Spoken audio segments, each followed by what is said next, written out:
Assalamualaikum warahmatullahi wabarakatuh. Berjumpa kembali dengan Endang Widayatseh yang pada kesempatan ini membahas materi bab 1 Bahasa Indonesia kelas 11 Kurikulum Merdeka. Mengenalkan dan mempromosikan produk pangan lokal Indonesia.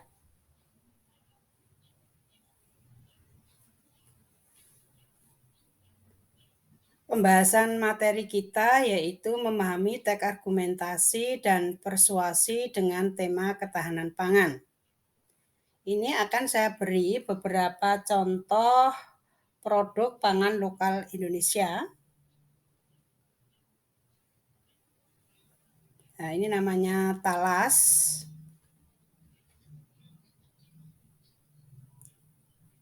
Ini sukun,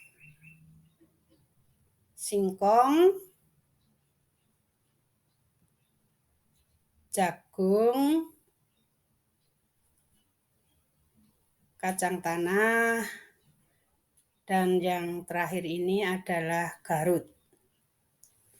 Karena materi yang kita bahas ini bertema mengenai ketahanan pangan, maka saya harapkan setelah kalian paham mengenai pembahasan ini, kalian harus bisa membuat teks argumentasi yang temanya produk pangan lokal Indonesia.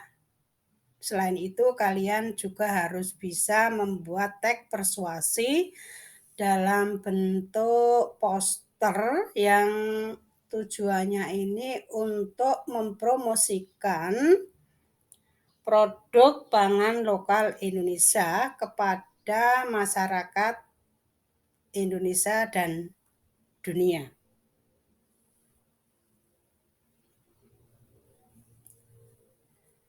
Membaca kritik teks argumentasi. Pengertiannya, teks argumentasi itu adalah teks yang bertujuan mempengaruhi pembaca agar seia dan sekata lewat data yang disuguhkan. Nah, ini ada 4 tujuan menulis teks argumentasi. Tujuan menulis teks argumentasi yang pertama yaitu untuk mengungkapkan pendirian. Kedua, mempengaruhi tingkah laku. Ketiga, menarik perhatian atau simpati. Yang keempat, membuktikan kebenaran secara logis. Ciri-ciri teks argumentasi. Ciri-ciri teks argumentasi ini untuk membedakan teks argumentasi dengan teks lainnya. Ciri yang pertama, mampu menunjukkan bukti dan kebenaran dari suatu isu. Yang kedua, menggunakan bahasa denotatif atau bahasa yang sebenarnya dan tegas serta tidak berbelit-belit. Yang ketiga, ditulis berdasarkan analisis rasional atau berdasarkan fakta. Yang keempat, ditulis secara objektif sehingga dibutuhkan batasan dan menghindari nilai-nilai emosional.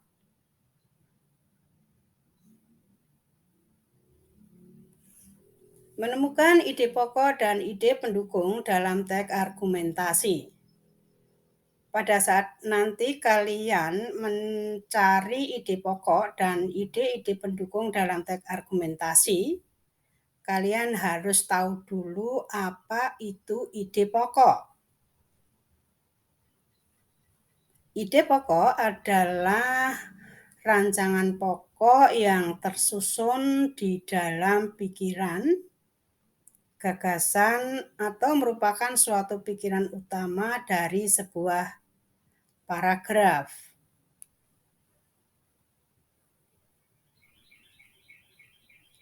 Ingat, dalam paragraf hanya ada satu ide pokok. Ide pokok tersebut dituangkan dalam kalimat utama. Ide pokok tersebut dijabarkan dalam ide-ide penjelas yang dituangkan dalam kalimat-kalimat penjelas. Nama lain untuk kalimat utama adalah kalimat topik.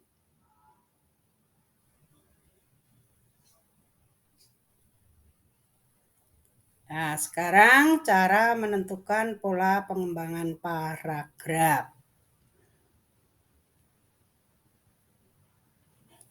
Dalam menentukan pola pengembangan paragraf argumentasi, itu ada dua. Yang pertama dengan deduksi. Deduksi itu adalah apabila kalimat utama terletak di awal paragraf dan diikuti dengan kalimat-kalimat penjelas. Pola pengembangan paragraf argumentasi yang kedua yaitu dengan induksi. Apabila sebuah paragraf diawali dengan kalimat penjelas dan diakhiri dengan kalimat utama. Contohnya, bisa kalian buka di buku paket Cerdas, Cergas, Berbahasa, dan Bersastra Indonesia halaman 9. Kalian baca, kalian pahami. Di situ ada contoh pola pengembangan paragraf argumentasi dengan deduksi dan induksi.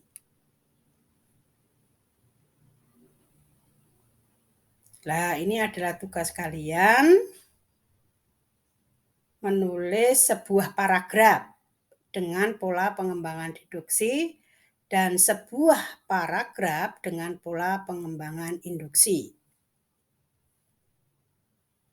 Ingat, kalau pola pengembangan deduksi berarti kalimat utamanya terletak pada awal paragraf, ya. Sedangkan kalau paragraf dengan pola pengembangan induksi, yaitu kalimat utamanya terletak pada akhir paragraf.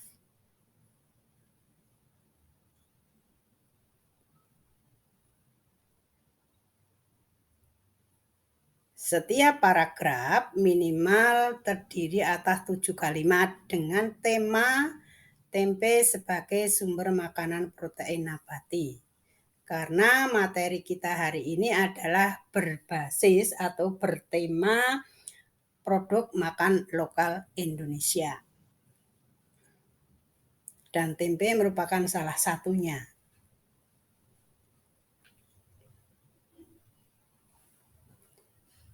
Menemukan kalimat fakta dan kalimat opini yang digunakan dalam teks argumentasi. Karena teks argumentasi adalah teks yang menyampaikan pendapat, gagasan, atau opini. Agar pendapat atau gagasan tersebut dapat diterima, maka perlu adanya data dan fakta. Maka kalimat atau teks argumentasi itu tidak terlepas dari kalimat fakta dan kalimat opini.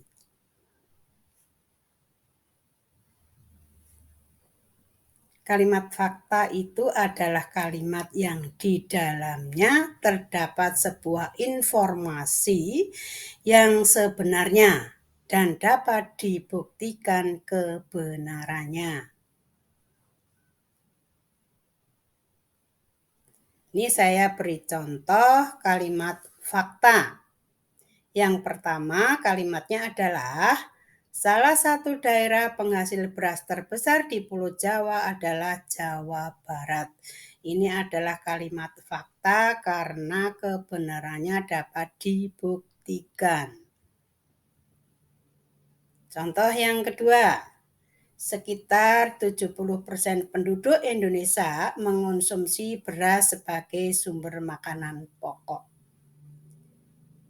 Kalimat ini informasinya memang benar dan dapat dibuktikan.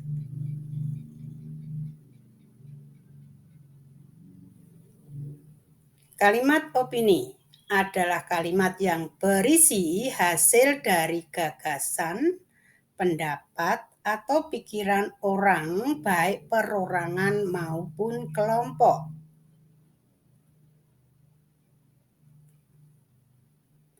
Jadi dapat disimpulkan kalau opini adalah pendapat atau pikiran seseorang yang belum tentu benar karena tidak atau belum ada bukti kebenarannya.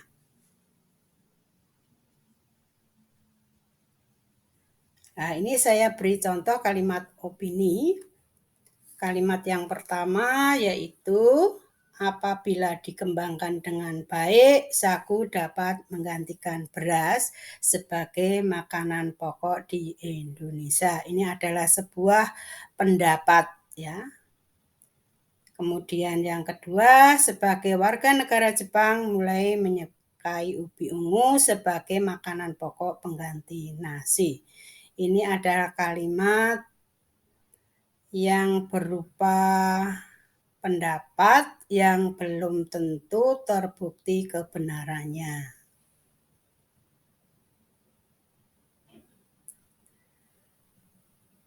Menulis teks argumentasi dengan tema ketahanan pangan lokal. Untuk menulis teks argumentasi itu perlu kepaduan teks yang dibangun oleh kohesi dan koherensi. Kohesi itu adalah keserasian hubungan antar unsur di dalam sebuah paragraf. Lah, kohesi ini dapat berupa pengajuan, substitusi, pelesapan, penggunaan konjungsi, repetisi, sinonim, antonim, dan lain-lain.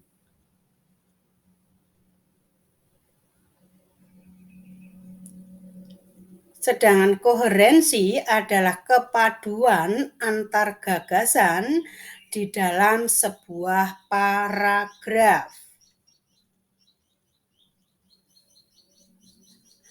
Salah satu penanda sebuah teks mempunyai hubungan yang koherensi biasanya digunakan konjungsi atau kata hubung.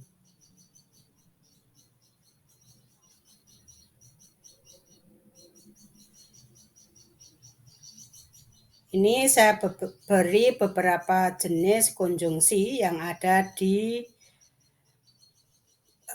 bahasa Indonesia. Kalian pahami, kalau memang perlu dicatat, silahkan kalian catat. Ini banyak sekali konjungsinya dan contoh konjungsinya.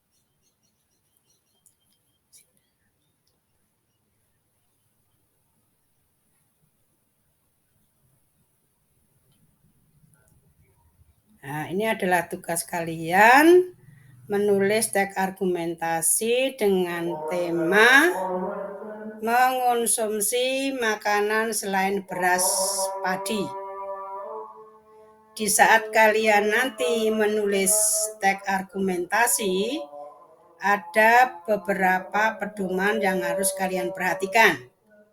Yang pertama, karena tema sudah ditentukan, yaitu mengonsumsi makanan selain beras padi, berarti kalian tinggal mencari judulnya Setelah judul, kemudian mencari referensi yang sesuai dengan tema.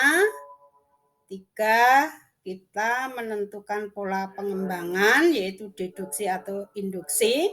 Kalau pola pengembangannya deduksi, berarti kalimat utamanya terletak pada awal paragraf, sedangkan kalau pola pengembangannya dengan induksi, berarti kalimat utamanya terletak pada akhir paragraf. Langkah berikutnya membuat kerangka. Setelah membuat kerangka, kemudian kita kembangkan kerangka tersebut.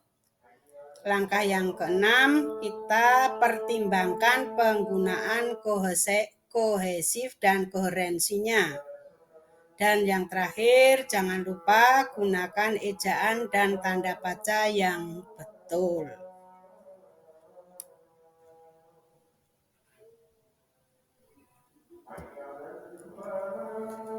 Terima kasih atas perhatiannya. Ada pepatah mengatakan berakit-rakit dahulu, berenang-renang ke tepian, bersakit-sakit dahulu, bersenang-senang kemudian, bahwa keberhasilan itu tidak datang secara tiba-tiba, tapi perlu kerja keras dan perjuangan. Terima kasih. Wassalamualaikum warahmatullahi wabarakatuh.